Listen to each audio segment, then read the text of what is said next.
वेदांतातील ग्रंथ श्रवण करण्यासाठी आमच्या चॅनलला सबस्क्राईब करा व बेल आयकॉन दाबायला विसरू नका. विनायकं गुरुनौमि साखरे नाम विश्रुतं येषाञ्चरण सान्निध्या जीवा मुक्ता भवन्ति. साखरे वंशविख्यातं ज्ञानदानपरायणं विनायकं गुरुं वन्दे भवबन्धविमुक्तये. जो आनंद सत्यप्रकाश विभू आणि आधार नामरूपास बुद्धी न जाणे आणि जाणे त्यास तो अपार शुद्ध परमात्मा मी ज्याचे माझे अपार स्वरूप समुद्रावरती जणू तरंग ब्रह्मा विष्णू महेश गणपती सूर्य चंद्र वरुण यम मिरविती देवी कुबेरी तैशेची. जो सर्वज्ञानी दयाघन मुनी हृदय ज्याचे करीते ध्यान त्याचे बुद्धी उपाधी करून मिथ्या भान मजचे माझे होतसे. ज्याच्या अज्ञानी भाषे जगत दोरीवरी सर्प दिसत बरी दोई ठाईना सर्प जगत ते स्वतंत्र आणि स्वयंब्रह्म मीच्याशे. पुण्य पुरुष सदैव निष्काम बोध प्राप्ती कारणी भजावा राम. तोची मीचे आहे आत्मा आत्मकाम तरी नमन कोणा करावे म्या.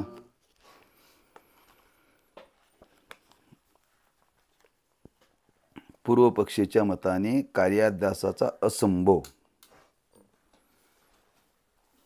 याचा आपण विचार केला आणि त्याच्यातून कार्याध्यासाला लागणारी सामुग्री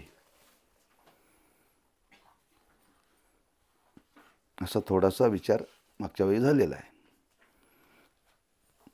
की अध्यास होण्याकरता काय लागतं, कशाने अध्यास होतो असं काही मत मांडत असताना पूर्व पक्षाने मत आपलं प्रगट केलेलं आहे की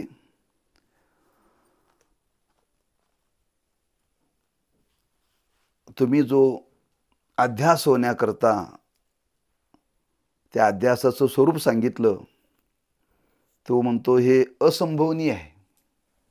असंभवनीय का असंभवनीय आहे तर त्यांनी वेदांत मताला धरून त्यांनी विचार प्रगट केला. बंद कशाला म्हणतात, बंद कशाला म्हणतात. अहंकारादी अनात्म वस्तू यास बंद म्हणतात. म्हणजे अनात्म वस्तूला माझं म्हटल्यानंतर त्याच्यामध्ये जी तादात्म्य निर्माण होतं त्याच्यामध्ये जो मनुष्य जीव बांधला जातो त्याला बंद म्हटलेला आहे.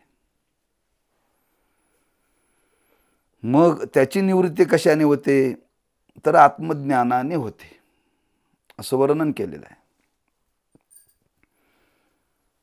पण पूर्व पक्ष म्हणतो बंधाची निवृत्ती ज्ञानाने होते. पण बंध जर खोटा असेल तर वेदांत शास्त्रामध्ये असं वर्णन केले खोट्याची निवृत्ती होते. बंध तर खरा आहे, बंध तर खरं आहे आणि ती ज्ञानाने निवृत्ती होईल कशी असं त्याने मत मांडलेलं आहे. म्हणजे जेवढे अनात्म वस्तू आपल्याला दिसतात त्या प्रत्येक वस्तूला आपण सत्यच मानतो.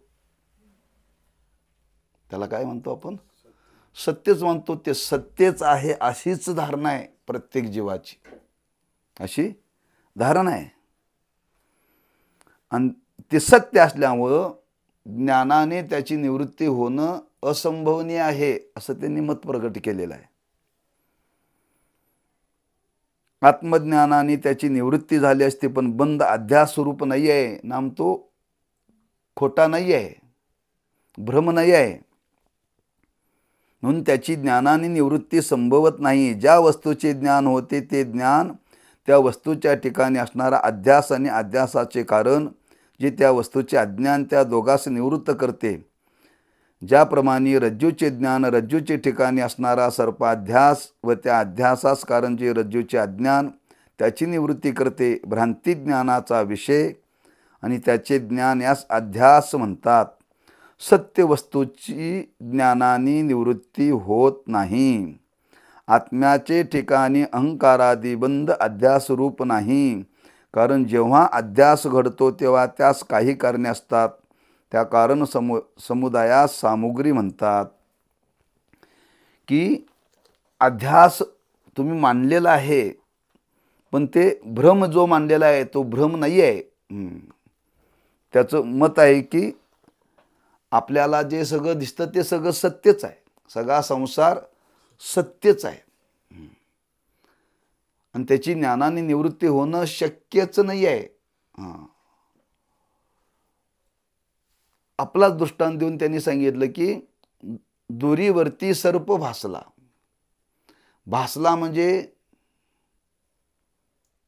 तो खरा नव्हता, खोटा होता. दोरीचं ज्ञान झाल्याबरोबर सर्पाची निवृत्ती झाली.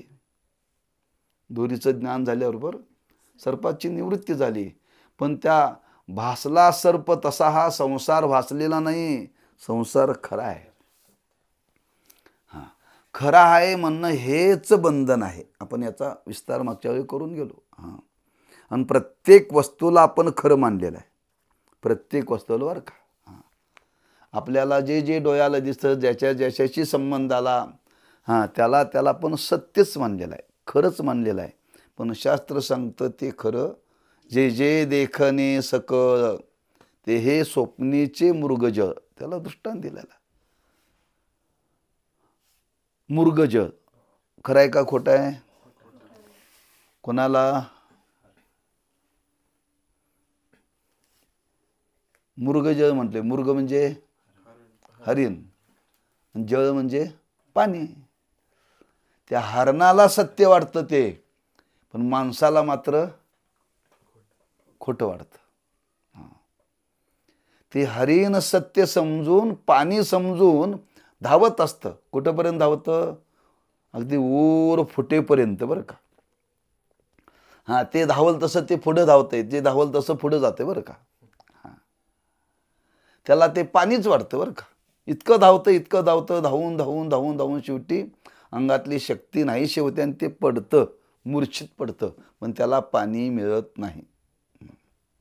उलट पाणी तरी मिळत नाही, पळता पळता धावून धावून त्याच्या डोळ्यात पाणी येतं.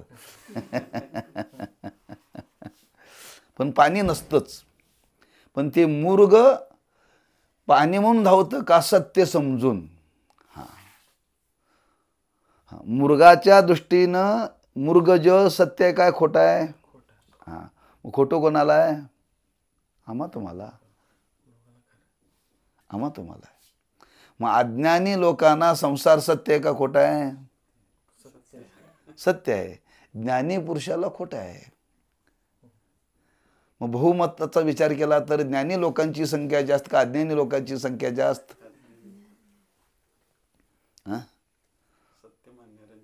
हो, मग त्यांच्याच मताचा स्वीकार केला पाहिजे ना. त्यांच्या मताचा स्वीकार केला पाहिजे. सगळ्यांनाही खोटं वाटत नाही. ज्याला आत्मज्ञान झालं, ब्रह्मज्ञान झालं, त्याला संसार खोटा. बाकीच्यांना तो खोटा वाटतच नाही, खरंच वाटतो. इथं भ्रम मानलेला आहे बरं का. पण तो भ्रम मानायला तयार नाही. कोण? पूर्व पक्ष. पूर्व पक्ष म्हणजेच आमचं तुमचं मत त्यांनी मांडलेलं आहे. आम्हालाही पटायला तयार नाही. संसार खोटा आहे असं किती वेळा जरी ऐकलं तरी निश्चय होत नाही. निश्चय होत नाही आहे. हे त्याचं म्हणणं आहे. तो भ्रमरूप नाही आहे, तो अध्यासरूप नाही आहे. त्याची निवृत्ती होणं संभवनीच नाही, असंभव आहे. तुम्ही मांडलेला विचारच पहिल्यांदा तो मान्य होण्यासारखा नाही आहे. त्याकरता तो सांगतो अध्यास कधी होतो, कोणाला होतो, कसा होतो, त्याची कारण मीमांसा त्यानं सांगितली बरं का. अध्यास होण्याकरता काहीतरी कारण सामुग्री लागते. सहजासहजी कोणाला अध्यास होत नाही. म्हणून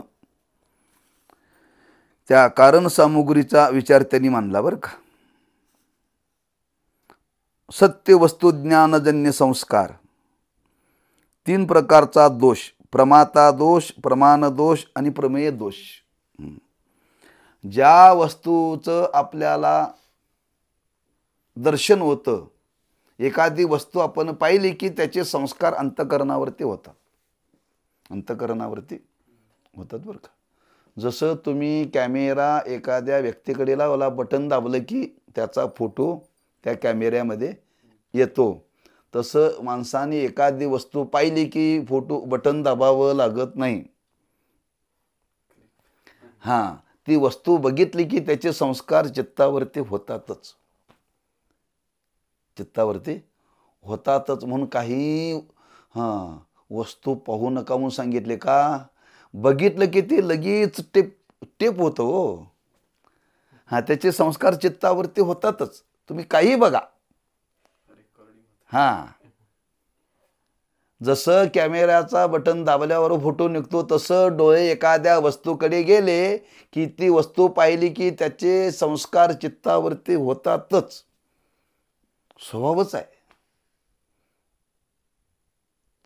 बरं का. कोणती वस्तू, कोणत्याही वस्तूकडे पाहू नये म्हणून विधी सांगितला आहे. पाहायचं असेल तर चांगलं पहा, वाईट पाहू नका. का? संस्कार होतात. काय होतात? काही पाहण्याने संस्कार होतात तर काही ऐकण्याने संस्कार होतात. काही पाहण्याने संस्कार होतात तर काही ऐकण्याने संस्कार होतात, तर काही संगतीने संस्कार होतात. आणि एकदा संस्कार चित्तावरती जर झाले ना ते जात नाहीत. ज्ञानोबाने दृष्टांत दिलाय.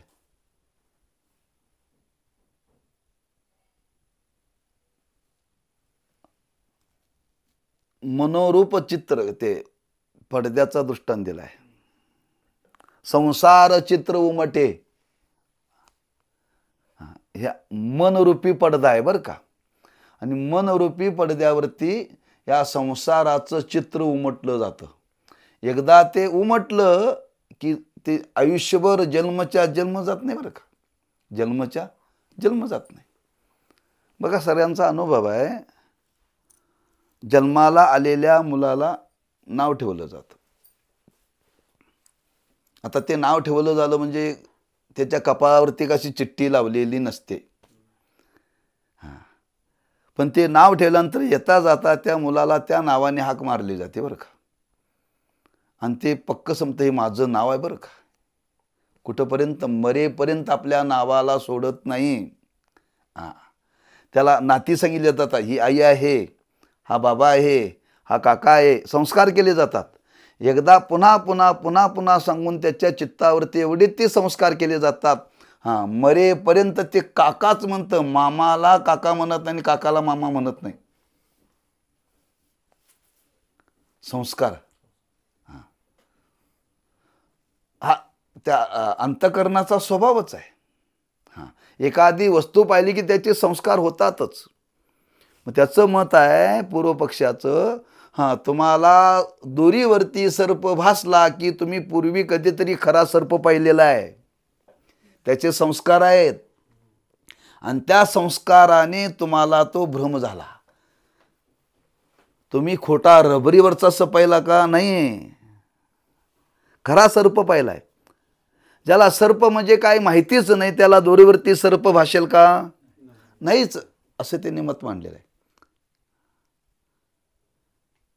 ज्यांनी खरा सर्प पाहिलेला आहे त्यालाच दोरीवरती सर्पाचा भ्रम होतो. म्हणजे खरा सर्पाचे संस्कार आहेत. मग खऱ्या सर्पाचे संस्कार म्हणते तो खरा आहे का नाही? मग तुम्ही तो घालवता कसा म्हणतोय? तो जाईल कसा म्हणतोय? तो निवृत्त कसा होईल? मग ते दोष कुठं आहेत? 3 ठिकाणी. कधी प्रमात्याच्या ठिकाणी, कधी प्रमाणाच्या ठिकाणी, कधी प्रमेयाच्या ठिकाणी. प्रमाता म्हणजे पाहणारा, प्रमाण म्हणजे पाहण्याची क्रिया, आणि प्रमेय म्हणजे वस्तू. कधी कधी वस्तूच्या ठिकाणी दोष असतो, तर कधी कधी पाहणाऱ्याच्या ठिकाणी दोष असतो, तर कधी कधी त्या प्रमाणाच्या साधनाच्या ठिकाणी दोष असतो. त्याचे आपण उदाहरण पाहिली मागच्या वेळी. तुमच्याकरता वृत्ती चालल्या. कारण हे घरात कोणी सांगण्यासारखं नाही. सांगितलं तर आम्हीच सांगायला पाहिजे. ते सांगितल्याशिवाय पटणार नाही. नाही, होय बा होय बा होय बा, त्या रामायणातल्या कथा पण नाहीत. काय नेमका अध्यासाचा असंभव त्यांनी मांडलेला, कार्य अध्यासाचा. आणि ते एकदा ऐकूनही पक्क कळत नाही, पुन्हा त्याचा अभ्यास केलाच पाहिजे. म्हणून 3 दोष. मग त्याने एक सत्य वस्तुज्ञानजन्य संस्कार आणि 3 प्रकारचा दोष, प्रमाता दोष, प्रमाण दोष आणि प्रमेय दोष. हे असेल तर कार्याध्यास घडतो, नाही एरवी घडत नाही. सामुग्री वाचून अध्यास घडणार नाही. अध्यासाचे लोकप्रसिद्ध दृष्टांत म्हणजे रज्जू सर्प, शुक्ती रजत, स्थाणू पुरुष वगैरे आहेत. दोरीवरती सर्प भासला, पहिले संस्कार आहेत सर्पाचे म्हणून भासला. सत्य संस्कार बरं का, सत्य वस्तू ज्ञानजन्य संस्कार त्या वस्तूच्या ठिकाणी आहेत. दुसरा त्यांनी दृष्टांत दिला शुक्ती रजताचा. रजत म्हणजे चांदी आणि शुक्ती म्हणजे शिंपलं. तुम्ही चांदी पाहिल्याशिवाय तुम्हाला शिंपलीच्या ठिकाणी दोष होणं शक्य नाही, दिसणं शक्य नाही आहे. म्हणजे चांदी पाहिली, खरी पाहिली का खोटी पाहिली? खरी पाहिली, खरे संस्कार आहेत म्हणून शिंपीच्या ठिकाणी तुम्हाला भ्रम झाला. आणि तिसरा सांगितला तुम्ही माणूस पाहिलाय, रात्री रस्त्याने जाताना झाडाचा अर्ध खोड आहे, तो माणूस न वाटता खोड न वाटता माणूस वाटला, पण पहिला माणूस पाहिला तुम्ही ना. असे 3 दृष्टांत दिले बरं का. म्हणजे पूर्वीचे संस्कार आहेत आणि ते सत्य आहेत, आणि सत्य संस्काराच्या अर्थी हे सत्य आहे, खोटं नाही आहे. मग त्यात आणखी शंका निर्माण होऊन कधी कधी प्रमात्याच्या ठिकाणी दोष असतो, तर कधी प्रमाणाच्या ठिकाणी दोष असतो, तर कधी प्रमेयाच्या ठिकाणी दोष असतो. एकाच ठिकाणी हे संभवत नाही, एकाच्या ठिकाणी दोष असेल तरी घडतं बरं का. तुमचा प्रमाणही निर्दोष आहे, प्रमाताही निर्दोष आहे आणि प्रमेयही निर्दोष आहे, भ्रमच घडणार नाही, भ्रमच घडणार नाही. पण भ्रम घडण्याकरता 3 पैकी एका ठिकाणी दोष मानावाच लागतो, मानावाच लागतो. दवाखान्यात ॲडमिट केलं, डॉक्टरनी सगळं तपासलं, डॉक्टर म्हणजे काहीच दोष नाही. ते म्हणते खाल्लेलं पचत नाही. ते म्हणलं तू सगळं तपासलं ना, पण खाल्लेलं पचत नाही. सगळ्या तपासण्या केल्या तरी म्हणतोय सगळं बरोबर आहे, पण खाल्लेलं पचत नाही ना. आता दोष कशात आहे नेमका? ज्या व्यक्तीच्या ठिकाणी आजार झाला ती व्यक्ती म्हणजे काय? प्रमेय. डॉक्टरने तपासण्या केल्या म्हणजे काय झालं? प्रमाण. आणि डॉक्टर पाहणारा प्रमाता. आता डॉक्टर त्या ठिकाणी तर दोष नसेल ना. काय म्हणतात डॉक्टरलाच काय कळत नाही म्हणतात, डॉक्टरलाच काय कळत नाही. आता तो पचत नाही म्हणतोय असं नाही, कुठंतरी 3 ठिकाणी एक कुठंतरी दोष मानावाच लागतो. दोष मानल्याशिवाय रोगाची सिद्धी होणार नाही. तसं या 3 पैकी एक ठिकाणी दोष असल्याशिवाय भ्रमाची सिद्धी होणार नाही, सिद्धी होणार नाही बरं का. कुठंतरी दोष 3 पैकी असलाच पाहिजे. बी आणलं चांगलं, चांगल्या प्रतीचं आणलं, पेरलं, उगवलंच नाही, बियाचा दोष का जमिनीचा दोष? जमिनीचा दोष. 3 पैकी कोणताही दोष मानायला पाहिजे तिथं.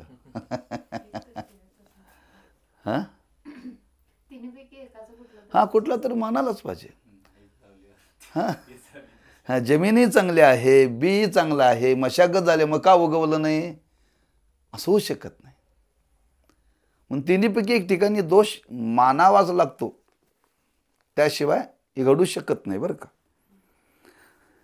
जगात ज्याने सत्य सर्प किंवा सत्य रजत म्हणजे रूपे पाहिले असेल, त्यासच रज्जूवर म्हणजे दोरीवर सर्पाचा किंवा शिंपीवर रुप्याचा अध्यास नामभ्रम होतो. म्हणजे सत्य सर्पाच्या ज्ञानाचा संस्कार ज्याच्या अंतःकरणात असेल, त्यासच रज्जूवरती सर्पाचा अध्यास होईल. त्याचप्रमाणे ज्याच्या अंतःकरणात सत्य रूपाचा किंवा सत्य पुरुष ज्ञानाचा संस्कार असेल, त्यासच शिंपीवर रुपयाचा किंवा स्थानूवर म्हणजे झाडाच्या खोडावर पुरुषाचा अध्यास होईल. सत्य वस्तूच्या ज्ञानाचा संस्कार नसेल तर अध्यास होणार नाही. आत्म्यावर अहंकारादी बंद अध्यस्त म्हणावयाचे असेल तर अहंकारादी बंद कोठे तरी सत्य असून त्या सत्यबंधाच्या ज्ञानाचा संस्कार असता तरच अहंकारादी बंद आत्म्याच्या ठिकाणी अध्यस्त आहेत असे म्हणणे कदाचित संयुक्तिक झाले असते. पण अडचण ही आहे की वेदांत मतात आत्म्याशिवाय केव्हाच आणि काहीच सत्य नाही आणि सत्य वस्तू ज्ञानजन्य संस्कार तर अध्यासाचे कारण आहे.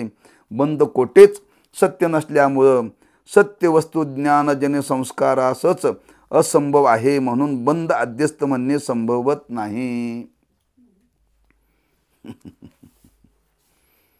कारण तो सत्य आहे, असत्य नाही. तेव्हा आमचं म्हणणं आहे तो अध्यस्त नाही. अध्यस्त नाही. म्हणून आपण मग विचार केला हे लवकर पटतं. संस्कार आहेत ना, संस्कार आहेत. बघा ना, काय जन्माला येताना आपण संस्कार घेऊन आले, शिकावं लागत नाही बरं का. गीतेची संता देण्याकरता शिकावं लागतं, पण शिव्या शिकवाव्या लागतात का? कुठल्या शाळेत क्लास आहे का? कुठल्या शाळेत शिकवतात का? मग प्रत्येकाला शिव्या येतात कशा? मागचे संस्कार आहेत. मागचे असे बरेच संस्कार आहेत. शास्त्रांनी वर्णन केले, आम्हा तुम्हाला अद्वैताचे संस्कार आहेत का द्वैताचे संस्कार आहेत? द्वैताचे संस्कार आहेत. द्वैत शिकवावं लागत नाही माणसाला, जन्मताच आहे. लहान मूल बाल्यावस्थेमध्ये ते स्तनपान आई करते त्या बाळाला, आणि त्या बाळाला आई स्तनपान करत असताना ते बाळ काय करतं हो, आईच्या गालावर असं मारतंय. आपल्या गालावर मारत नाही बरं का. याचा अर्थ काय? माझा गाल वेगळा आणि आईचा गाल वेगळा. त्याला शिकलंय ते कुठं विचारसागर शिकायला गेलेलं नव्हतं, शास्त्र शिकायला गेलेलं. आईचा गाल वेगळा आणि माझा गाल वेगळा.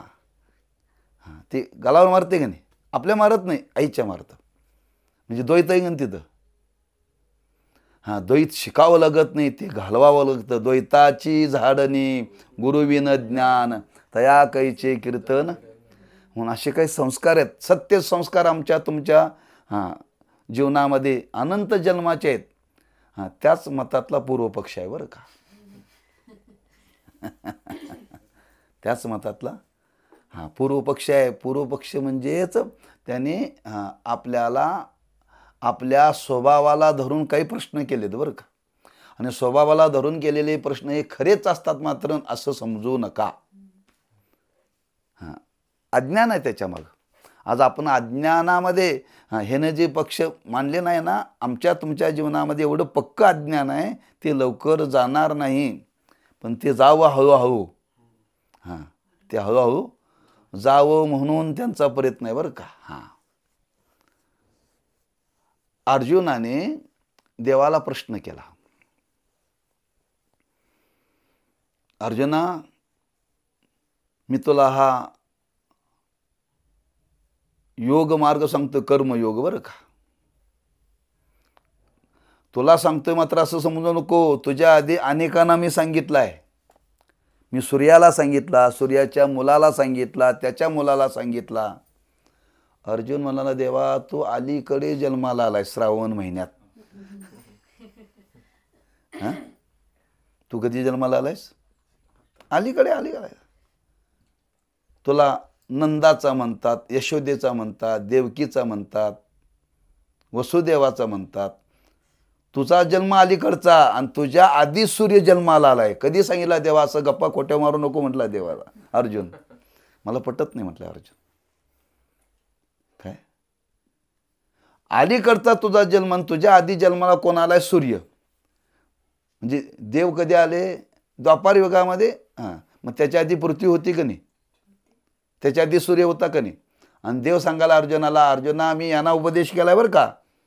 अर्जुन म्हणला, मला देवा हे पटत नाही. जर अर्जुनासारख्याला पटत नाही तर आमच्या तुमच्यासारख्याला पटेल का?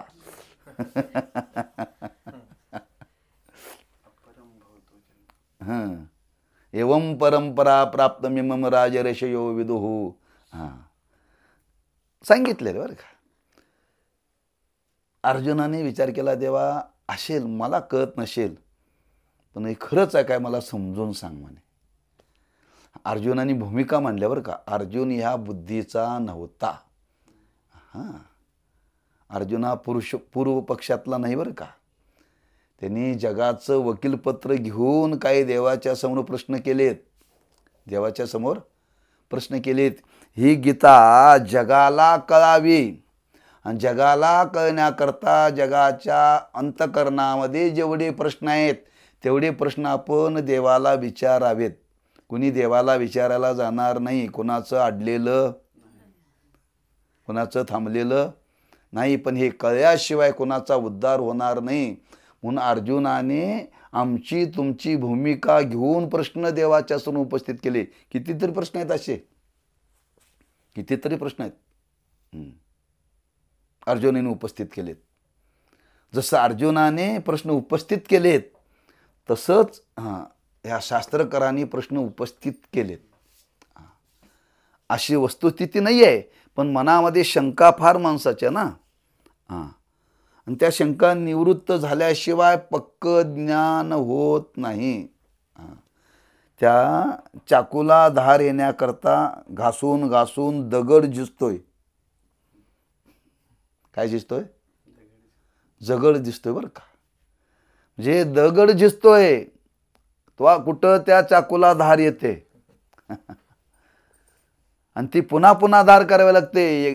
एकदा धार करून ती धार टिकत नाही, पुन्हा पुन्हा धार करावी लागते. अशी कितीतरी दगड झिजून गेले पण चाकू तोच आहे. पूर्वी त्या न्हावे दादाच्या दुकानामध्ये वस्तारा लावायला दगड असायचा. तो घासून घासून झिजायचा. प्रत्येक वेळी वस्तारा नवीन आणत नव्हता, दगड नवीन आणायचा. दगड नवीन आणावं लागतं. म्हणजे काम करून करून करून करून त्याची धार जाते. तसं अनेक जन्मामध्ये संगत घडून घडून घडून घडून घडून आमच्या तुमच्या बुद्धीला जी जाणण्याची धार होती ती निघून गेल्या. पण घासणारा दगड तसा मिळत नाही. काय करावं? घासायला तसा दगड मिळत नाही ना. त्याला कोणतरी न्हावी भेटायला पाहिजे. न्हावी भेटला तर तो घासेल ना, नाहीतर नाहीच. कितीतरी लोखंड आहेत गंज खात पडलेत, त्यांचा कधी त्याचे संबंध आलाच नाही. असे गंज सारख्या बुद्धीचे जगामध्ये कितीतरी लोक आहेत. त्यांच्या बुद्धीला धारच नाही. त्यांच्या समोर या शास्त्राचं आयुष्यभर जरी तुम्ही वाचन केलं तर त्यांच्या बुद्धीवरती काय परिणाम होणार नाही. मग अभ्यास करणाऱ्याला तर फार शंका. अभ्यास करणाऱ्याला तर फार शंका. जो अभ्यास करत नाही त्याला कधी शंका येत नाही. कधी येत नाही बरं का. मी म्हणून मुद्दाम आपल्याला सांगतो, संस्कार आहेत म्हणून त्या पूर्वपक्षाने ही भूमिका निर्माण केलेली आहे. सत्य ज्ञानजन्य संस्कार असेल तर अध्यास होतो. मग सत्य आज तुम्ही म्हणता अध्यास खोटा आहे, आमचं मत आहे खरं आहे. तेव्हा हा दिसणारा बंद खरा आहे, खोटा नाही का. त्याचे संस्कार सत्य आहेत. सत्य संस्काराला धरल्यामुळे त्यांनी बंद सत्य मांडलाय बरं का. एकच त्यातलं कारण. आता त्याविषयी पुन्हा विचार पुढं मांडलेला आहे. शिवाय दोषत्रयी संभवत नाहीत. दोषत्रयात प्रमाता, प्रमाण, प्रमेय हे 3 दोष येतात. त्यापैकी प्रथम प्रमेय दोषाचा असंभव सांगतो बरं का. प्रमेय दोष, ज्या वस्तूचे ज्ञान होते तिला प्रमेय म्हणतात. प्रमेयची व्याख्या सांगितली. ज्या वस्तूचे ज्ञान होते तिला प्रमेय म्हणतात. दृष्टांतात रज्जू प्रमेय असून तिजवर सर्पज्ञान होते, त्या सर्पज्ञानाचा विषय सर्प तोही प्रमेयच आहे. त्या दोन प्रमेयामध्ये म्हणजे रज्जू व सर्प यामध्ये लांबटपणा वगैरे सादृश्य आहे. त्याचप्रमाणे शिंपे आणि रूपे यात चकचकितपणाचे सादृश्य आहे. म्हणून रज्जूवर सर्पाचा व शुक्तीवर रूप्याचा अध्यास होतो. अध्यासाचे सरणीत बोलायचे म्हणजे अधिष्ठान रज्जू, आरोप्य सर्प यामध्ये सादृश्य असावे लागते. आता आत्मा अधिष्ठान आणि अहंकार आदी सर्व जगतरूपी बंध आरोप्य यांच्या सादृश्य काय आहे? सादृश्यता तर नाहीच, पण उलट प्रकाश आणि अंधकार याप्रमाणे अत्यंत विरोध आहे. आत्मा प्रत्येक म्हणजे सर्व पदार्थाचे आत आणि बंध पराक म्हणजे बाहेर किंवा दूर आहे. आत्माविषयी स्वप्रकाशमान व बंध विषय जड आहे. याप्रमाणे विरुद्ध धर्ममान आत्मा आणि अनात्मा या दोहोत अध्यास घडणे शक्य नाही. वास्तविक दोन पदार्थात सादृश्य असणे हा दोष नाही. तथापि रज्जू आणि सर्प यांच्यामध्ये सादृश्य असल्यामुळे भ्रम होतो, म्हणून सादृश्याला दोष असे म्हटले आहे. कळालं काय? का झोप लागली?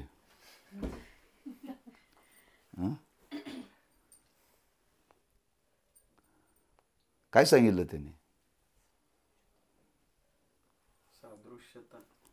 हां, सादृश्यता लागते. काय लागते? सादृश्यता लागते. ती सादृश्यता काय सांगितलं तर सर्प लांबट आहे, दोरीही हां, दोघंही सारखेच आहेत. दोघंही त्याला सादृश्य म्हणतात बरं का. चांदी ही सूर्याच्या प्रकाशाने चकचकते आणि शिंपलंही चकचकतं बरं का. सादृश्य आहे. हां, सादृश्य असल्याशिवाय भ्रम होत नाही. पण त्याचं म्हणणं आहे दोन्हीही पदार्थाच्या ठिकाणी सादृश्य आहे. आता रज्जू इथं प्रमेय आणि सर्पज्ञान, त्याच्यावर सर्पज्ञान होते, त्या सर्पज्ञानाचा विषय सर्प तोही प्रमेयच आहे. त्यांनी दोघालाही प्रमेयच मानलेलं आहे बरं का. दोरीलाही प्रमेयच मानलेलं आहे आणि सर्पालाही प्रमेयच मानलेलं आहे. दोरी प्रमेयच आहे आणि सर्पही प्रमेयच आहे. दोन प्रमेयामध्ये म्हणजे रज्जू आणि सर्प यामध्ये लांबटवना वगैरे सादृश्य आहे. तसंच शिंप्या आणि रूपे याच्यामध्ये चकचिकपणाचे सादृश्य आहे. म्हणून रज्जूवर सर्पाचा व शुक्तीवर रज्जाचा रूप्याचा अध्यास होतो. अध्यासाचे सरणीत बोलायचे म्हणजे अधिष्ठान रज्जू व आरोप्य सर्प याच्यामध्ये सादृश्य असावे लागते. बरोबर आहे? तेच मानलेलं आहे. अधिष्ठान आणि अध्यस्थ हे शास्त्रातले शब्द आहेत. त्यांनी काय सांगितलं? अध्यासाच्या विचारसरणीत बोलायचं ठरलं तर अधिष्ठान आणि अध्यस्थ असे दोन शब्द येतात. आपण मागं अभ्यास करून आलोय, आहे का लक्षात? लक्षात ठेवून सांगितलं अधिष्ठान म्हणजे काय, अध्यस्थ म्हणजे काय. फार याच्यामध्ये गोंधळ आहे बरं का. काय अधिष्ठान आणि अध्यस्थ, अध्यस्थ कशाला म्हणतात आणि अधिष्ठान कशाला म्हणतात, या दोन गोष्टी जर पक्क्या डोक्यात राहिल्या ना कधीही गोंधळ होणार नाही. अधिष्ठान म्हणजे आधार. ज्या पदार्थाला जो आधार आहे त्याला अधिष्ठान म्हणतात आणि त्या आधारावरती तो पदार्थ राहतो, तो अध्यस्थ आहे. म्हणून आपण मग चिंतन केलं, जमीन या घराला काय आहे? आधार आहे, म्हणजे अधिष्ठान आहे. घर काय आहे? अध्यस्थ आहे. का? अधिष्ठानाशिवाय अध्यस्थ पदार्थ राहू शकत नाही, असा नियम आहे. कसा नियम आहे? मग त्यांनी काय विचार मांडला इथं? रज्जूच्या ठिकाणी आणि सर्पाच्या ठिकाणी सादृश्य पण आहे. सादृश्य पण आहे. पण तुम्ही आता जो विचार म्हणता आत्मा आणि बंध याच्या ठिकाणी सादृश्य कुठं आहे? याच्या ठिकाणी सादृश्य कुठं आहे? अधिष्ठान आणि अहंकार आदी सर्व जगतरूपी बंध आरोप्य यांच्या सादृश्य आहे काय? सादृश्यता तर नाही. आत्मा कसा आहे?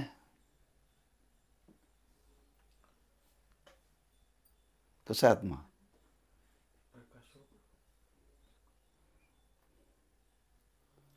हिरव्या रंगाचा, पांढऱ्या रंगाचा, काळ्या रंगाचा. अहो त्याला आकारच नाही आहे. त्याला आकारच नाही. मग त्याला आकार नाही. अहंकाराला तरी आकार आहे का? मी आणि माझं, मी आणि माझं, ह्याला काय पिवळा, तांबडा, हिरवा काय आकार आहे? मग तुम्ही सादृश्य नाही कसं म्हणता? आत्माही दिसत नाही आणि अहंकारही दिसत नाही. काय दिसतो? हां, दिसत नाही. पण त्यांनी मांडलेला विचार मात्र असा आहे, हा आत्मा सत्य आहे आणि बंध असत्य आहे. म्हणजे दोन वेगळे वेगळे आहेत. दोन्हीमध्ये सादृश्य नाही आहे. मग सादृश्य नसताना भ्रम कसा होईल म्हणतोय तो. सादृश्य नसताना भ्रम कसा होईल असं त्यांनी मत मांडलेलं आहे. हां, आपलंच घेऊन त्याने आपल्या, तुमचं मत काय? सादृश्य असलं तर भ्रम होतो. हां, दोरी लांबट आहे, सापही लांबट आहे. आत्मा कसा आहे? नित्य आहे. आणि तुम्ही बंध काय म्हणता? अनित्य आहे. सादृश्य नसताना भ्रम होईल कसा? त्याला सांगायचं आत्माही सत्य आहे आणि बंधही सत्य आहे. दोन्ही सारखं माना. दोन्ही सारखं माना बरं का. सादृश्यता तर नाहीच. उलट प्रकाश आणि अंधकार यांच्यात अत्यंत विरोध आहे. त्याने आपल्याला दृष्टांत दिला आहे. प्रकाश आणि अंधार यांच्यामध्ये विरोध आहे. आत्मा हा कुठं आहे? प्रत्येकाच्या शरीराच्या आत आहे. आणि बंध कुठं आहे? शरीराच्या बाहेर आहे. एक आत आहे, एक बाहेर आहे, किंवा दूर आहे. आत्माविषयी स्वप्रकाशमान व बंध जड आहे. आत्मा कसा आहे? चेतन आहे. तो ज्ञान स्वरूप आहे. आणि बंध कसा आहे? जड आहे. ते विरुद्ध सांगायला सगळं बरं का. हां, सादृश्य नाही आहे, जड आहे. याप्रमाणे विरुद्ध धर्ममान आत्मा आणि अनात्मा या दोहोत अध्यास घडणे शक्य नाही. आमचं मत आहे सादृश्य असेल तर भ्रम घडतो, सादृश्य नसेल तर भ्रम घडत नाही. हां, तुम्ही आत्म्याचं स्वरूप पहा आणि बंधाचं स्वरूप पहा. दोन विरुद्ध आहेत. दोन विरुद्ध एका ठिकाणी येतील कसे? तेव्हा सादृश्य नसल्यामुळे इथं भ्रम घडणं शक्य नाही. भ्रम घडणं शक्य नाही बरं का. म्हणजे कुठं नाही, त्याने प्रमेयाचा विचार मांडलाय, वस्तूचा विचार मांडलाय बरं का. हां, प्रमेय कशाला म्हणतात? त्या प्रमेयाच्या संबंधाने विचार तो प्रकट करतोय. हां हां, थोडं लक्ष देऊ नाही का? प्रमेयामध्ये सादृश्यपणा असला पाहिजे. हां, तेव्हा भ्रम होणार. हां, नसेल तर भ्रम व्हायचे संभवच नाही. दोरीवरती तेच की. मग त्याचं मत आहे दोरी ही पदार्थच आहे आणि सापही पदार्थ आहे. दोन्ही प्रमेयच आहेत, दोन्ही सारखेच आहेत. तसा आत्मा वेगळा आणि बंध वेगळा आहे. दोन्हीमध्ये सादृश्य नाही आहे. सादृश्य नाही आहे. मग सादृश्य नसेल तर भ्रम होईल कसा? आमचं मत आहे सादृश्य असेल तर भ्रम होतो, सादृश्य नसेल तर भ्रम होत नाही. घडणे शक्य नाही. वास्तविक दोन पदार्थात सादृश्य असणे हा दोष नाही. हा दोष नाही आहे. हां, त्याचं म्हणणं आहे हां, दोरीही लांब आहे आणि सर्पही लांब आहे. हा दोष म्हणायचा संबंधच येत नाही ना. तेव्हा प्रमेयाच्या ठिकाणी दोष नाही, तो निर्दोष आहे पदार्थ.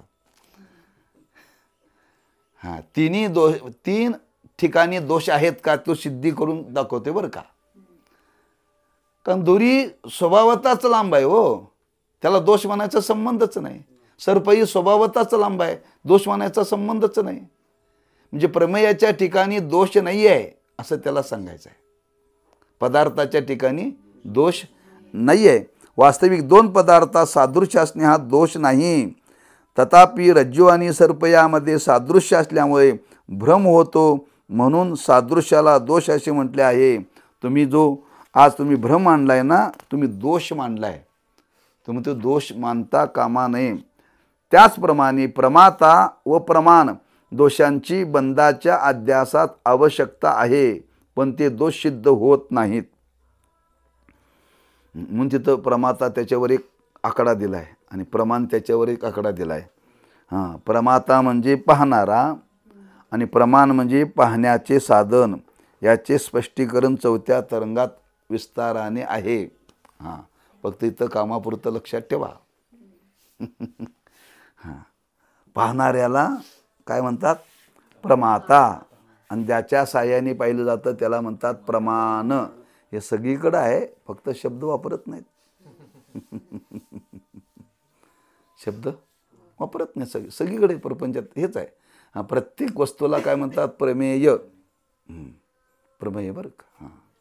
आणि त्याचा वापर करण्याकरता जे वापरलं जातं त्याला प्रमाण साधन म्हणतात. आणि त्याचा घेणारा कोणी जो उपभोग असेल तो प्रमाता. असं सगळीकडे, फक्त शब्द ते व्यवहारात वापरले जात नाहीत, फक्त शास्त्रामध्येच वापरलेले आहेत बरं का. प्रमाण, प्रमेय, प्रमाता. काही कळत नाही.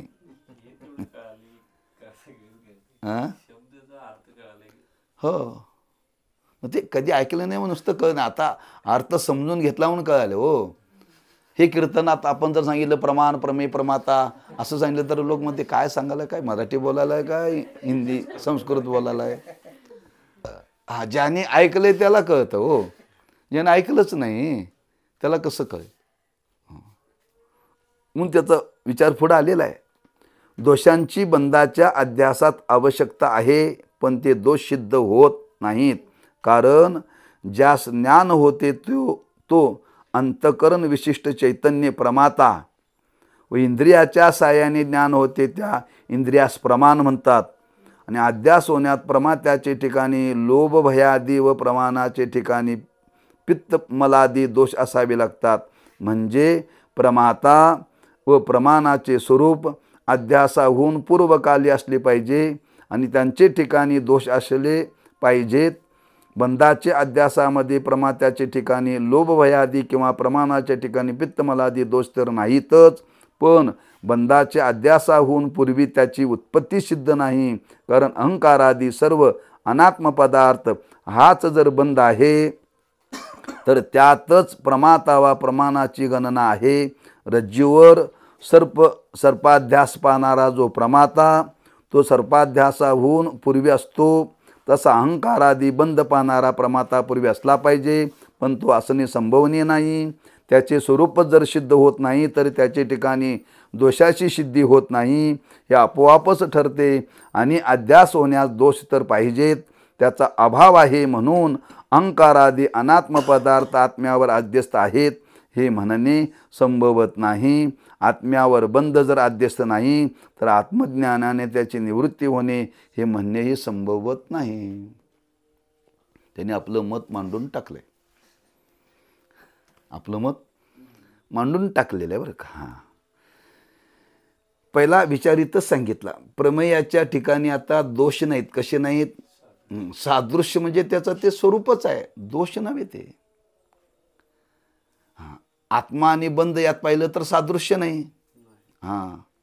तेव्हा इथं दोषाचा भ्रमाचा संभवच होत नाही.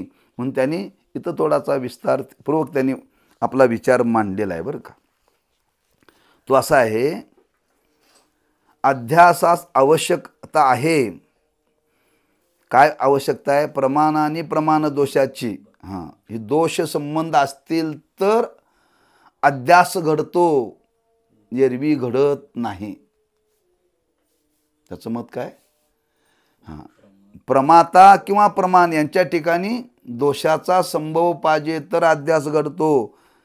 त्याचं मत आहे ह्या दोन्ही ठिकाणी दोषच नाही तर अध्यास संभवेल कसा? अध्यास संभवेल कसा? म्हणून त्यांनी थोडंसं पटवून देण्याचा प्रयत्न केलेला आहे. आता प्रमाता कोण? त्याचं त्याने वर्णन केलेलं आहे. ज्यास ज्ञान होते नाम अंतकरण विशिष्ट चैतन्य त्यास प्रमाता म्हणतात. म्हणजे कोण? जीव. जीव कोण आहे? प्रमाता आहे. हां, तो पाहतो सगळं ना. अंतकरण विशिष्ट चैतन्य त्यालाच आत्मा म्हटलेला आहे, त्यालाच साक्षी म्हटलेला आहे, त्यालाच कुटस्थ म्हटलेलं आहे. मागं येऊन गेलं आहे का लक्षात? ख्याल मी आहे का? त्यालाच प्रमाता म्हणतात बरं का. हां, आज आपण जे पाहतो ते अंतकरणाच्या साह्याने सगळं पाहतो बरं का. अंतकरणाच्या साह्याने पाहतो. म्हणून अंतकरण विशिष्ट चैतन्य त्याला प्रमाता म्हणतात. आम्ही तुम्ही सगळेजण कोण आहोत आता? प्रमाता आहोत. हां, सगळे जगामध्ये जेवढी जीव आहेत, जेवढी माणसं आहेत, त्याला काय म्हणतात? प्रमाता. आता आम्हाला या जगतातलं ज्ञान होतं ते कशाने होतं? इंद्रियाच्या द्वारे. शब्दाचं ज्ञान होतं कशाने? कानाने. रूपाचं ज्ञान होतं डोळ्याने. रसाचं ज्ञान होतं जिव्हेने. गंधाचं ज्ञान होतं घ्राणेंद्रियाने. स्पर्शाचं ज्ञान होतं त्वचेने. डास चावला का मुंगी चावला कळतं का नाही? का तपासून डॉक्टरकडे जावं लागतं? हां, काटा टोचला का खडा टोचला कळतं का नाही? हे ज्ञान आहे. हे इंद्रियाच्या द्वारे. ते इंद्रिय काय आहेत? प्रमाण आहेत. जेवढी म्हणून देवाने आपल्याला इंद्रिय दिलीत कशा आहेत? ही साधन आहेत, ही प्रमाण आहेत. ह्या प्रमाणाच्या द्वारे व्यवहार घडला जातो. या व्यवहाराच्या द्वारे व्यवहार घडला जातो. म्हणजे जेवढी म्हणून इंद्रिय सांगितली काय आहेत? प्रमाण. हां, प्रमाता कोण झाला? अंतकरण विशिष्ट चैतन्य. हां, जीव तो झाला प्रमाता. सगळी इंद्रिय काय झाली? प्रमाण. हां, लक्षात ठेवा. बाणाचं न, हां, नळाचं न, हां, प्रमाण. इंद्रियाच्या साह्याने ज्ञान होते त्या इंद्रियास प्रमाण म्हणतात. अध्यास होण्यास प्रमात्याचे ठिकाणी लोभ भयादी व प्रमाणाचे ठिकाणी पित्त मलादी दोष असावे लागतात. तो सांगतो आपल्याला भ्रम व्हायचा असेल तर प्रमात्याच्या ठिकाणी काहीतरी दोष असावा लागतो. लोभ भयादी. पहिल्यांदा सर्प पाहिला. सर्प पाहिल्याबरोबर पाहणाऱ्याला भय निर्माण झालं का नाही? म्हणून तिथं शब्द काय वापरला? एक भय. आणि लोभ शब्द का वापरला बरं?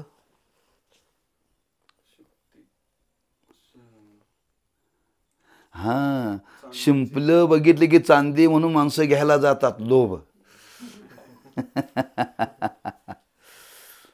म्हणजे हां, सर्पाविषयी हां भ्रम होण्याकरता त्या प्रमात्याच्या ठिकाणी हा दोष असावा लागतो. कुठला?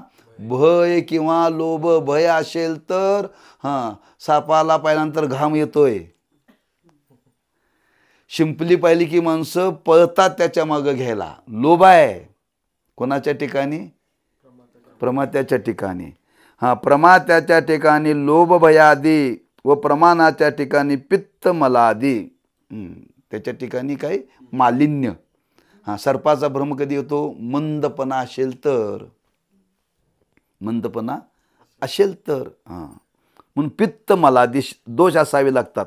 म्हणजे प्रमाणाच्या ठिकाणी दोष असावे लागतात आणि प्रमात्याच्या ठिकाणी दोष असावे लागतात. तर तो तिकडं घेण्याकरता प्रवृत्त होतो. म्हणजे प्रमाता व प्रमाणाचे स्वरूप अध्यासाहून पूर्वकाली असले पाहिजे. हे दोष संपन्न आधी असली पाहिजेत अध्यास होण्याच्या आधी. हां, म्हणजे पूर्वी तुम्ही सर्प पाहिलेला, सर्पाचं भय तुमच्या चित्तात आहे म्हणून तुम्हाला दोरीवरचा सर्प पाहिल्यानंतर भय निर्माण झालं. म्हणजे आधी आहेत असं त्याला सांगायचं आहे. हा, एकदम दोरीवरती पाहिल्या सर्प पाहिल्या तुम्हाला भय झालं नाही. याच्या आधी तुम्ही सापाचं नाव काढले की माणसं घाबरतात का नाही? म्हणजे भयाचे संस्कार आहेत का नाही? दोष आहे हा. तो कुठं असावा लागतो? प्रमात्याच्या ठिकाणी. कधी भ्रम होण्याच्या आधी. म्हणून शब्द काय वापरायला लक्षात ठेवा. पूर्वकाली अध्यासाहून प्रमाता व प्रमाणाचे स्वरूप अध्यासाहून पूर्वकाली असले पाहिजे. बरं का. पूर्वाली भ्रम होण्याच्या पूर्वी तिथं दोष असावे लागतात तर भ्रम होतो. दोष नसेल तर भ्रम होत नाही. येतं लक्षात ना. म्हणजे प्रमाता व प्रमाण स्वरूप अध्यासाहून पूर्वकाली असले पाहिजेत आणि त्यांचे ठिकाणी दोष असले पाहिजेत. बंधाचे अध्यासामध्ये प्रमात्याचे ठिकाणी लोपभयादी किंवा प्रमाणाचे ठिकाणी पित्तमलादी दोष तर नाहीत. त्यानं आता ते बंधाकडे लावलं बरं का. बंधाकडे लावलं. आपल्याला ह्या संसाराविषयी आपल्याला भय आहे का आधी. माणसं निर्भय आहेत. अगदी मराठी सांगायचं निर्लज आहेत.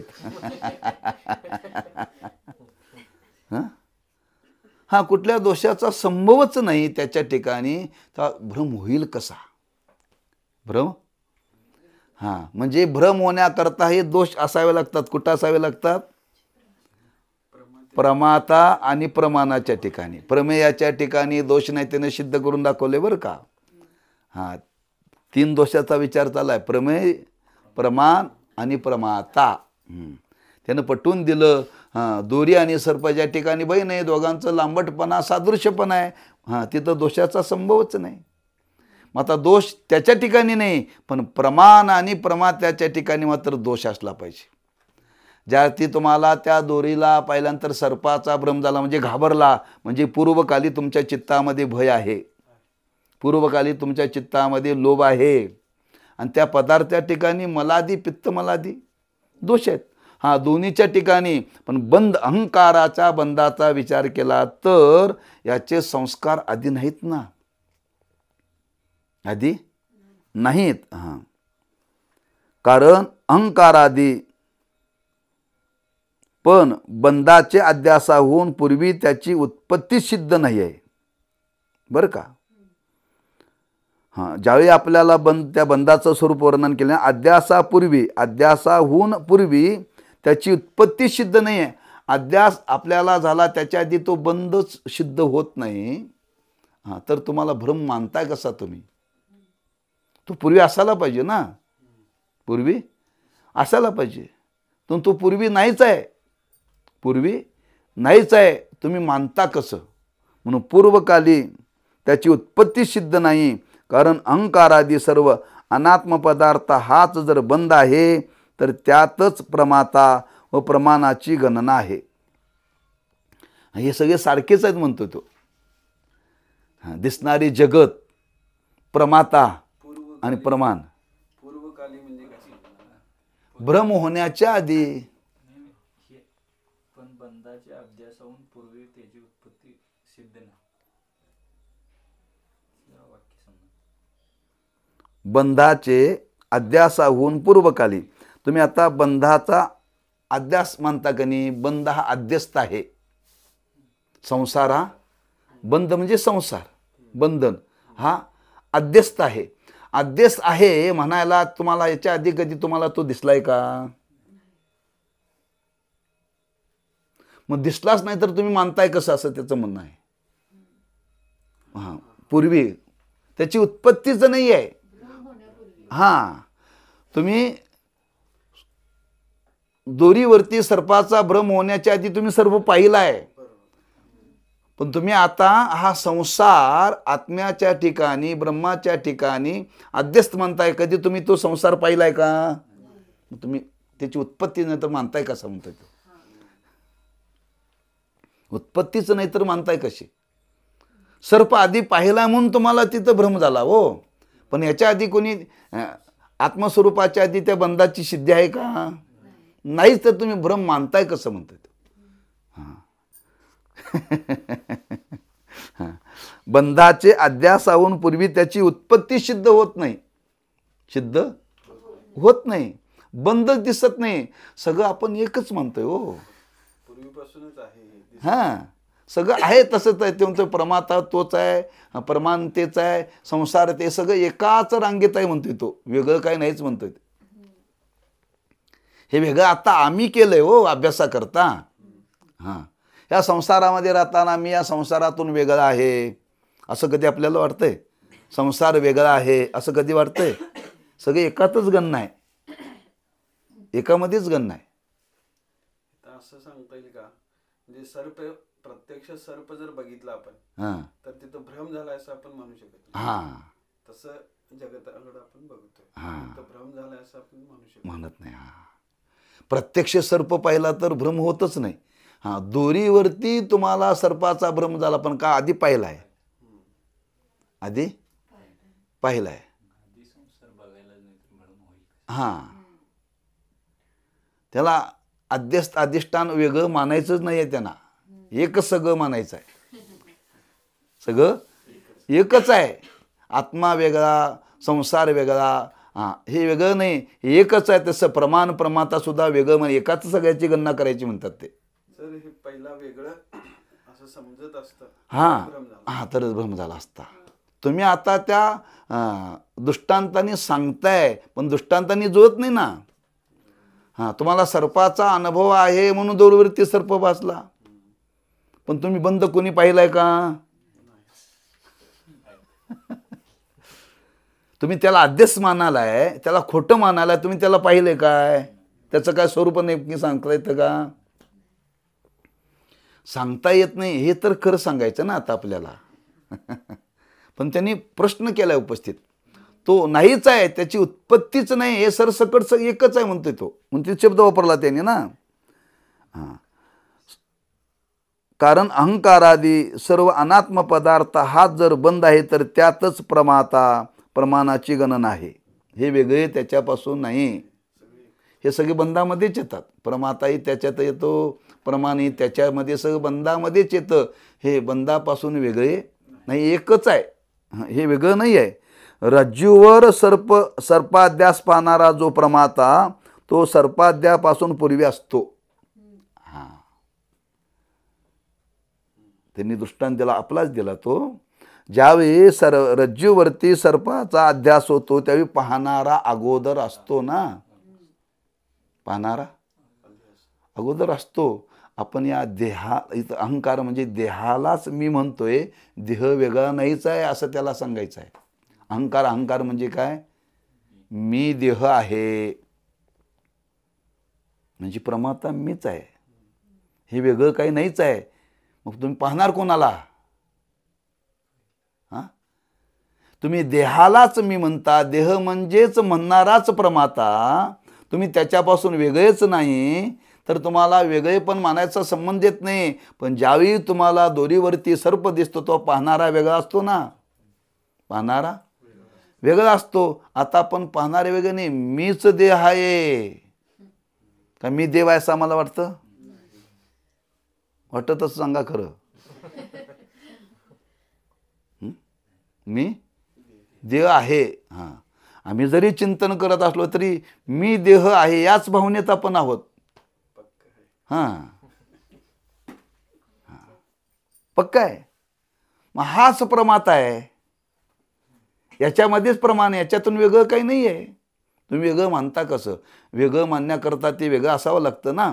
म्हणून त्यांनी सांगितलं, हां, दोरीवरती सर्पाचा भ्रम होण्याकरता पाहणारा प्रमाता वेगळा असतो, पण तुम्ही या आत्म्यापासून देह वेगळा नाहीच आहे, एकच आहे. तर तुम्ही पाहणारे वेगळे कुठे आहात?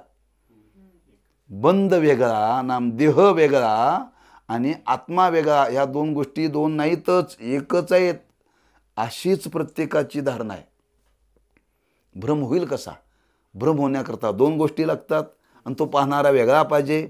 आपण पाहणारा वेगळा नाहीच आहे, पाहणारा वेगळा नाहीच आहे. म्हणून रज्जूवर सर्पाध्यास पाहणारा जो प्रमाता तो सर्पाध्यासापासून पूर्वी असतो, तसा अहंकारादी बंद पाहणारा प्रमाता पूर्वी असला पाहिजे. पण आपण वेगळं मानतच नाही ना. सगळ्या देहाला धरूनच चाललेलं आहे, लक्षात ठेवा. सगळं देहाला धरूनच चाललेलं आहे. आपण वेगळं काय मानायला तयार नाही. आपण देवच मानायला तयार नाही. हां, देह म्हणजे सर्वस्व, मीच म्हणजे सर्वस्व. मी हां, आज माणसं काय म्हणतात, मी आहे म्हणून सगळं चाललंय. मी शिवाय माणसं बोलत नाहीत. मी होतो म्हणून एवढा मोठा कार्यक्रम झाला. मी आहे म्हणून घर चाललेलं आहे. मी आहे म्हणून गाव चाललेलं आहे. अरे मी आहे म्हणून 4 घास तुम्ही खाताय. मीच आहे. ते वेगळं मानतच नाहीत म्हणून तो तर दृष्टांत दिलाय. हां, मार्मिक आहे, जुना दृष्टांत आहे, लक्षात ठेवा. त्या कुत्र्याचा दृष्टांत दिलाय का नाही. शेतकरी लोक पूर्वी कुत्रं पाळायचे. मग ते कुत्रं त्या शेतकऱ्याबरोबर कायम असायचं. मग ते शेतकरी बैलगाडी घेऊन शेताकडे निघाल्यानंतर ते कुत्रं त्या गाडीबरोबर निघालं. ते कुत्रं काय करतं, बाहेरची कुत्री ताप देऊन म्हणून ते गाडीच्या खालून चालतंय बरं का. कुत्रं जर रस्त्याने निघाल तर बाहेरची कुत्री फार येतात ना. मग ते कुत्रं हुशार असतं, ते गाडीच्या खालून चालतं. हां, संरक्षणात चालतं बरं का ते. हां, बाकीची कुत्रं ती भोवत्यानं भुंकतात पण आतपर्यंत येत नाहीत बरं का. हां, मग ते गाडीच्या आधाराने चालतंय कोण, कुत्रं. हां, ते गाडीच्या पुढे जात नाही आणि गाडीच्या मागे राहत नाही, बरोबर गाडी बरोबर चालतंय. हां, गाडीच्या आधाराने चालता चालता चालता बराच काळ गेल्यानंतर ते म्हणते मी आहे म्हणून गाडी चालल्या म्हणते. ते मी आहे म्हणून. जर कुत्र्याला हा जर भ्रम होतो तर आमची तुमची काय अवस्था हो. हां, कुत्र्या दृष्टांत दिलाय बरं का. हां, ते चालताना म्हणते त्याची धारणा अशीच होते कुत्र्याची, मी आहे म्हणून गाडी चाललेली आहे. मी आहे म्हणून गाडी चाललेली आहे. ते गाडीपासून स्वतःला वेगळं समजतच नाही. तर आम्ही तुम्ही देहापासून स्वतःला वेगळं समजू कसं हो. हाच अहंकार बरं का, यालाच बंद म्हटलेला आहे. हां, त्याच्यापासून आपण वेगळे नाहीच आहे तर भ्रम होईल कसा. हां, सर्प दिसण्याकरता तुम्ही पाहणारे वेगळे होते ना, तुम्ही वेगळे नाहीच, ते असंभव आहे. हां, म्हणून रज्जूवर सर्पाध्यास पाहणारा जो प्रमाता सो सर्पाध्यासाहून पूर्वी असतो, तसा अहंकारादी बंद पाहणारा प्रमाता पूर्वी असला पाहिजे, पण तो असणे संभवनीय नाही. आपण स्वतःला देहालाच मी म्हणतो, वेगळं मानायला तयार नाही. आत्मा वेगळा आणि देह वेगळा आपण मानतोय काय, नाही मानत. आपण एकच मानतोय. प्रमाता इथं नाहीच आहे, पाहणारा दुसरा नाहीच आहे. तेव्हा तो म्हणतो असंभवनीय आहे सगळं हे. म्हणून असणे संभवनीय नाही. त्याचे स्वरूप जर सिद्ध होत नाही तर त्याच्या ठिकाणी दोषाची सिद्धी होत नाही, हे आपोआप ठरते. पाहणाराच जर प्रमाता नाही, प्रमात्याची सिद्धी जर प्रमेयापासून वेगळी नाही तर दोष निर्माण होण्याचा संबंधच येत नाही ना, संबंधच येत नाही. त्या ठिकाणी दोषाची सिद्धी होत नाही, हे आपोआप ठरते. आणि अध्यास होण्यास दोष तर पाहिजेत. अध्यास व्हायचा असेल तर दोष पाहिजे. तो दोषच नाही म्हणतो तर अध्यास होईल कसा. दोष नाही तर अध्यास होईल कसा. म्हणून दोषाची सिद्धी होण्यास दोष तर पाहिजेत, त्याचा अभाव आहे. म्हणून अहंकारादी अनात्म पदार्थ आत्म्यावर अध्यस्त आहेत, हे म्हणणे संभवत नाही. आत्मा आणि देह वेगळा नाही, एकच आहे अशी भावना आहे बरं का. ह्यात वेगळे मानलं तर अध्यास घडेल, वेगळे पण नाहीच आहे हे म्हणणे संभवत नाही. आत्म्यावर बंद जर अध्यस्त नाही तर आत्मज्ञानाने त्याची निवृत्ती होणे ज्ञानाची गरजच नाही म्हणतोय तो.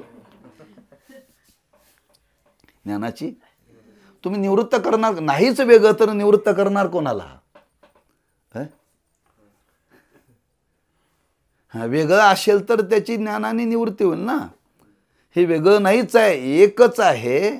हां, तेव्हा ज्ञानाने आत्मज्ञानाने ती निवृत्ती होण्याकरता वेगळे पण त्याच्या ठिकाणी नाही, म्हणून संभवत नाही. आता ज्याप्रमाणे सर्पाध्यास होण्यास अधिष्ठान रज्जूचे अज्ञान असते आणि त्या अज्ञानाचे कार्य सर्प होतो, त्याप्रमाणे आत्म्यावर बंधाचा अध्यास होण्यास आत्मस्वरूपाचे अज्ञान असले पाहिजे. म्हणजे त्या अज्ञानाचे कार्य अहंकारादी बंधाचा अध्यास घडेल. यात अधिष्ठानाचे अज्ञान हे कारण असून तेही अध्यस्त आहे म्हणून त्यास कारणाध्यास म्हणतात. आणि त्या अध्यस्त अज्ञानाचे कार्य अहंकारादी बंध त्यास कार्याध्यास म्हणतात. कार्याध्यासाला कारण सामुग्री लागते, पण त्या सामुग्रीचा बंधाच्या अध्यासाच्या विषयी अभाव कसा आहे हे वर सांगितलेच आहे. आता कार्याध्यासाचे कारण जे आत्मस्वरूपाचे अज्ञान ते आत्म्याच्या ठिकाणी कसे संभवणे नाही हे दाखवितो. आता त्यांनी कार्याध्यासाचा असंभव सांगितला, आता कारणाध्यासाचा असंभव सांगायचा आहे. कार्यच जर वेगळं नाही, वेगळं नाहीच आहे, असंभव. आत्मा वेगळा आणि बंध वेगळा. त्या बंधालाच काय म्हटले, कार्याध्यास. पण त्याचं म्हणणं आहे आत्मा आणि बंध वेगळे नाहीत, तेव्हा कार्याध्यास होणं संभवच नाही, असंभवच आहे हे, असं त्यांनी आपल्या मताने पटवून दिलेलं आहे बरं का. हा विचार आहे, त्यातला थोडासा विचार आहे तो पुढच्या सत्रात आपण पाहू. कुंडली कवरदारी विठ्ठल श्री ज्ञानदेव तुकाराम.